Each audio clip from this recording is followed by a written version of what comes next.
Hi friends, എന്താ പരിപാടി? അപ്പോൾ ഓണത്തിന് കളറാവാൻ വേണ്ടി കുറച്ച് മുല്ലപ്പൂ നമുക്ക് കണ്ടാലോ. സ്പെഷ്യൽ ആയിട്ടുള്ള കുറച്ച് മുല്ലപ്പൂ. ഇത് പേപ്പറിലെയും പ്ലാസ്റ്റിക്കിലൊക്കെ വരുന്ന മുല്ലപ്പൂ കേട്ടോ. പക്ഷേ ഈ മുല്ലപ്പൂവിന് ഒരു പ്രത്യേകത ഉണ്ട്. ഒറിജിനലിനെ വെല്ലുന്ന ഒരു മുല്ലപ്പൂ ഇത്. കാരണം ഈ മുല്ലപ്പൂ കവർ പൊട്ടിച്ച് പുറത്തെടുക്കുമ്പോൾ തന്നെ സാധാ മുല്ലപ്പൂവിനേക്കാളും അടിപൊളി മണം കേട്ടോ.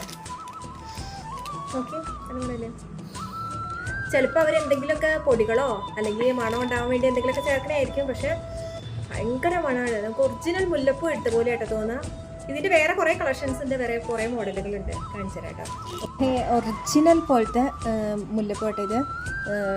ശരിക്കും ഇത് മുടിയിലിങ്ങനെ ഇരിക്കുമ്പം ഒറിജിനലായിട്ട് തോന്നില്ലേ?